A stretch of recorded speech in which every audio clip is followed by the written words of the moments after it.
love living here, and it's been a journey.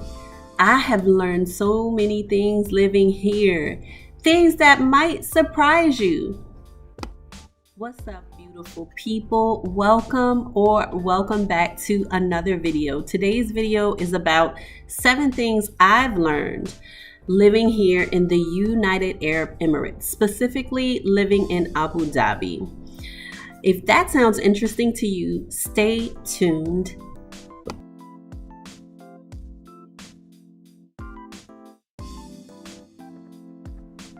So I do have my notes here. I want to make sure that I get all 7 in. Someone told me I need to be more concise in my videos, so that is what I am aiming to do.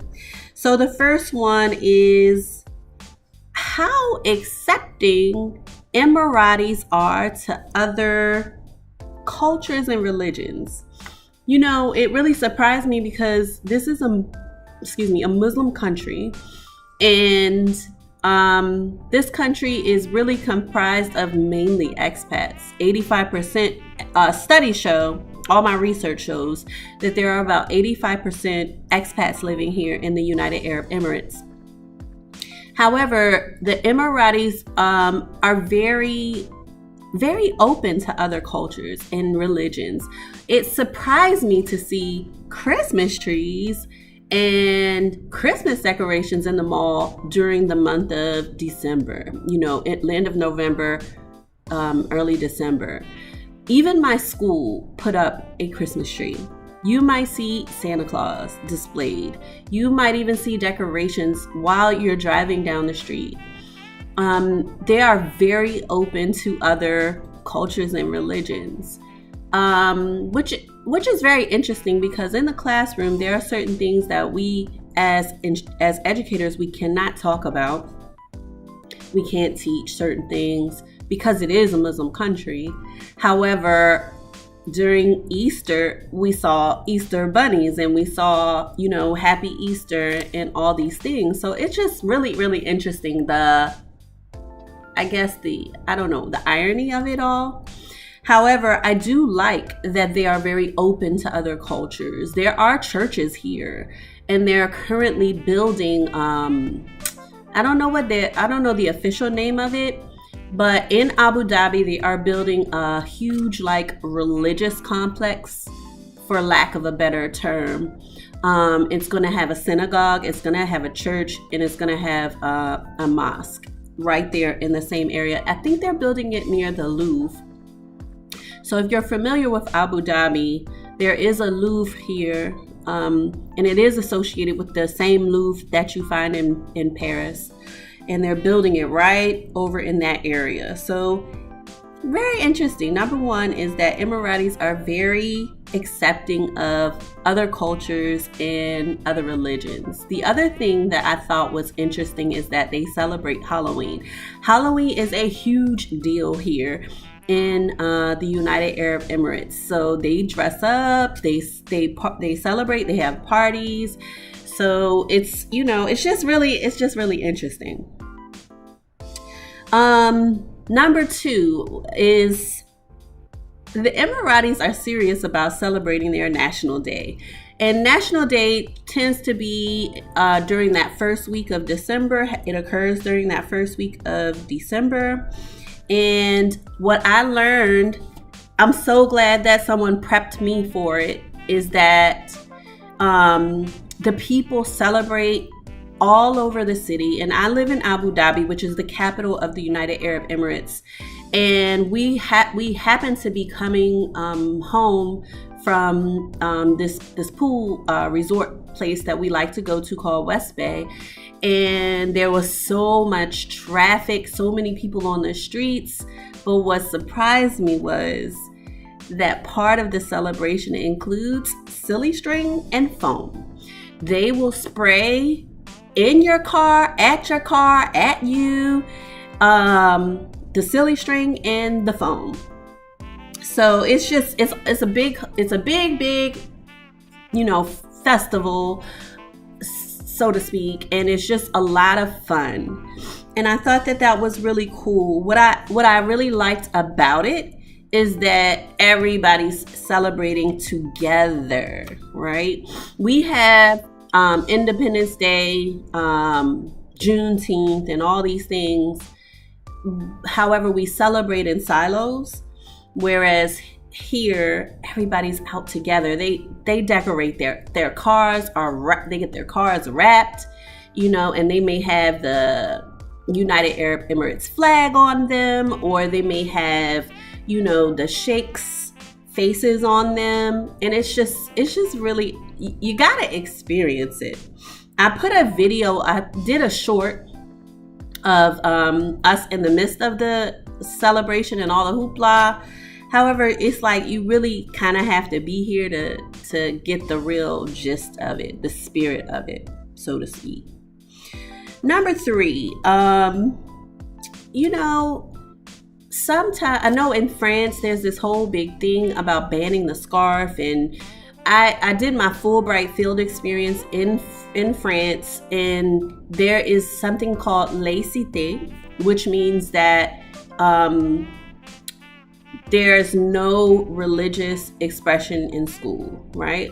It's totally banned from school. So even if a student wanted to wear their hijab, they couldn't wear it in school in France, right? However, here in the Emirates, I have learned that women here, and not only just Emirati women, but Arabic women from Saudi and other places, want to wear their shayla or their hijab. They want to wear their abaya, their covering. It's not, it doesn't feel like it's forced on them, right? It feels like something that they want to do. And in speaking with some of the students at my school, one of the students there at my school did a whole her IB art project was based on that, and it was just really, really beautiful. And listening to her talk about how she's proud of the modesty, it just taught me that this is not something that in this country that feels thrust upon them or forced upon them. It's something that they want to do. So if you are getting value out of this video so far, I ask that you tap that like button so that the algorithm can push this video out to more people. And if you're not yet part of the community, please consider subscribing so that you can get access to videos like this, videos about personal development, and videos about just my experience being an international teacher. So let's get into number 4. The men wear something called kandoras, right? Here in the United Arab Emirates. And this is an all white, and it's long. I can only equate it to a gown. And then they have a head wrap that headwear that they wear with it.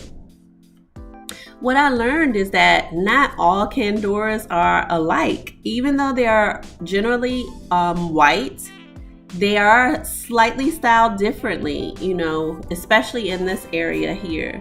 And most of them have the tassels, probably all. And what I learned in, I don't know if it was at the Grand Mosque or if I was in Oman, but what I learned is that the tassels that they have, they dip those in cologne or whatever. And if they smell something unpleasant, they could just smell their tassel to get rid of the unpleasant smell. The Emiratis are all about cleanliness. Every restroom that I have been to has a hose, right? So that they can wash before prayer, or even just do more personal cleaning after, not to be graphic, but they do not play when it comes to their cleanliness. And I have not been to a restroom here that has been dirty. I mean, you guys, my hair is stuck in my earring. I haven't been to a restroom yet that has been dirty. I've only been to one restroom that didn't have like supplies, and that was at the bus station when I was in Dubai. However, the restroom was still spotless, okay? So those little tassels just get rid of unpleasant smells. But they're all styled differently. And they have special garments that they wear under their candoras. And I also learned that the headwear, like here they have, I see two colors. So sometimes they wear a red and white headgear, and sometimes they wear a black cord with it, and sometimes not. But then they have a all white headgear that they wear, and they have the black cord with it. And I was told by one of my Emirati students that the white one with the black cord is more formal, that they would wear that if they're going to a meeting or some other special, formal occasion, right? So yeah, all of the candoras actually are styled differently. So I didn't know, because you see somebody with white on all the time and think I thought that they were all the same, but they are slightly styled differently. All right, so the next thing is Ramadan and Eid. I know I'm not saying it right. I'm just going to say Eid, because the E has a different pronunciation in Arabic, and I don't know it. All right, so first of all, I knew about Ramadan before coming here. I knew that it was like a period of fasting and prayer for Muslim people. But I still think that my knowledge of Ramadan overall was still pretty limited. I only remember having 2 students in the United States when I was teaching, and this is actually when I was teaching in Baltimore County, who they were from Egypt. Their background was Egyptian. And so they did celebrate Ramadan. So all I knew is that, that they couldn't eat. So they would come in my classroom, during lunch and just hang out. But that's really where my knowledge, that's kind of like where it stopped. But when I moved here, and we're actually currently in the period of Ramadan right now. So what I learned is my students eat before the sun comes up, okay? And then they break fast when the sun goes down. And this breaking of the fast, sundown fast, is called iftar. And they pray before it, and then they eat after sun goes down. They pray after. And it's a big celebration. I know the very first iftar of Ramadan my students say, is like really, really big, because families gather together and it's a big deal. And then throughout Ramadan, they have iftar. A lot of times students are absent because when they have iftar, it's sometimes, especially if it's like, multiple family members, it goes on for a while. It lasts for a while, and they're up late, okay? Some schools here in the UAE are even like closed during Ramadan because they know a lot of students may not come. But Eid is something that I never knew about. And Eid is the big celebration at the end of Ramadan. And we're coming up close to it now. And one of my students, when they talk about Ramadan and Eid, they are so excited about it. It's like the same excitement that my students in the States showed toward Christmas. And so I just found that very, very fascinating. So a lot of my students said they get so much money during Eid, and they're just so excited about all of it, not just Eid, but Ramadan, the fasting, the prayer, the iftars, the, period of Eid. And the other thing that I did not realize, because we didn't know exactly when Ramadan was going to start. And I was just like, why don't we know when it's going to start, right? Well, this is because they have to actually look at the moon, because they are on a lunar calendar. And so their holidays and all of these things are based on the moon. That was really eye-opening for me. I never knew it. So the next thing that I learned while living here in the United Arab Emirates is that many Emirati youth own falcons. And falcon, so for the United States, we have the bald eagle. That is our symbol. That is our thing. Here, their symbol is the falcon.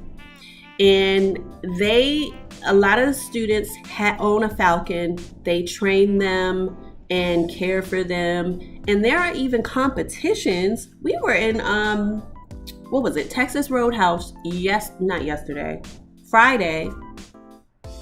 And on the big screen, was a falcon competition. Like, I think it was like gauging how fast the falcons fly, and who knows what. I'm not sure what else, because the whole thing was in Arabic, okay? But I was just really surprised that they had competitions for that. So yeah, many of the youth own falcons. Number 7, and this is just for the ladies mainly, because ladies, the beard game is super tight here in the United Arab Emirates, okay? I don't know where their barbers go to school, but the barbers are on point here. Ladies, the Emirati men are fine, okay? And I don't know if it's the beard. It's probably all of it, okay? It's probably all of it. But the beard game is tight. We could learn a lot from the beard game here, because it is on point. Okay? I wanted to put some pictures in here, but I don't want to get in trouble or anything, because the United Arab Emirates is still very it is a Muslim country, so I don't want to be haram, as they say. But girls, you talking about some fine men, y'all better get over here to the United Arab Emirates. Okay, that's my little secret to y'all. Don't tell nobody I said it though. All right, y'all. So those are the 7 things that I have learned about living here in the United Arab Emirates. And I'm gonna give y'all a bonus one. My bonus one that I learned is that a lot of things are cultural and not personal. Okay? So I have to check myself sometimes, because the way someone says something or the way someone does something that could possibly be offensive to someone else, I realize it's more of a cultural thing. And so I have definitely learned to be more patient living here in the United Arab Emirates. So I hope you enjoyed this video. Please consider sharing it with someone. And again, tap that like button if you haven't done so already, and subscribe. What are you waiting for? This community is growing, and I hope that I am delivering content that is interesting and engaging. And I will see you in the next one.